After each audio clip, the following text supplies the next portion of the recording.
زائد بقى، يعني الواحد مش عارف والله العظيم بجد يلاقيها منين ولا منين. انت بتتكلم ان هم بيعملوا اللي عليهم اهو، عندك اتحاد محلي، اقسم بجلاله الله الناس دي هتتحاسب حساب يوم القيامه ما يعلم بالله ربنا.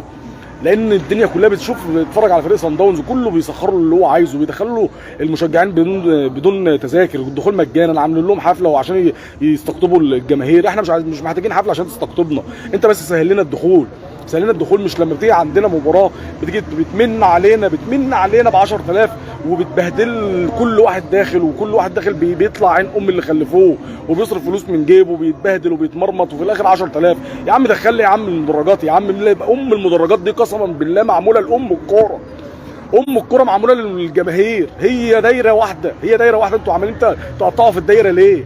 عمالين تقطعوا في الدايره ليه؟ ومش هتلاقيها من هنا وبس، لا هتلاقيها كمان ان عندك رابطه بتاع الانديه ولا لجنه المسابقات تلاقيها تضغطك قبل المباراه وتلعبك ماتش مع المقاولين. انتوا عايزين ايه؟ والله العظيم بجد انتوا عايزين ايه؟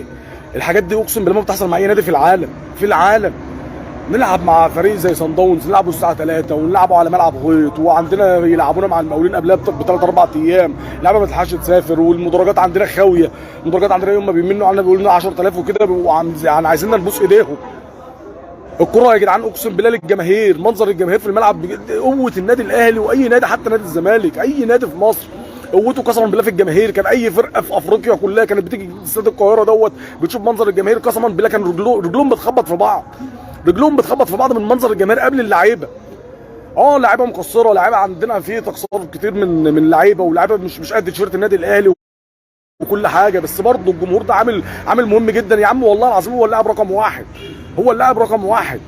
وبعدين ايه الاسباب اللي تخلي اصلا الجمهور ما يخشش الاستاد؟ انا نفسي افهمكم اقسم بالله. خلاص عدينا بكل المراحل، وقلنا في توقيتات الدوله مش مستحمله اي قلق، ومش مستحمله اي حاجه، وثورات ومش عارف ايه، وعدت كلها وراحت لحالها. خلاص بقى المفروض ان بقى عندنا استقرار، مستنيين عشان نرجع الجمهور في المدرجات عشان نبقى زينا زي بقيه الناس. الناس كلها سبقتنا.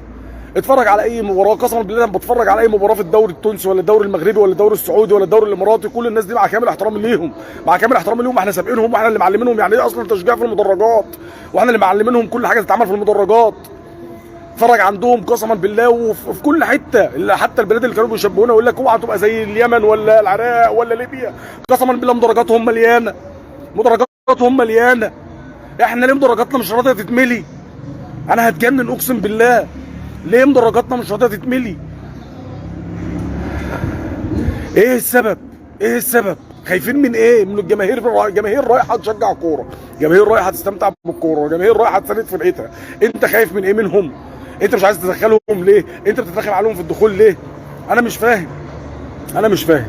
المهم في ناس بتضحك طبعا في اللايف، انا عارفهم وحاسس بيهم ومقدرهم، لان ان شاء الله باذنك يا رب برضه بعد كل الحاجات اللي انا قلتها دي ان شاء الله لو صن داونز قسما بالله لعب بشرف قدام الهلال السوداني في السودان، قسما وبالله لا هنصعد، بس صن داونز يلعب بشرف، بس لو خرج بس بالتعادل قسما بالله هنصعد ان شاء الله، وهنخلي الكل يرجع لحجمه، وهنخلي اللي فرحان النهارده فرحان واللي شمتان النهارده شمتان. افرح واشمت براحتك، بس يوم ما انا هفوز ان شاء الله عليكم وهصعد ان شاء الله على حسابكم، اقسم بالله ما هرحمكم.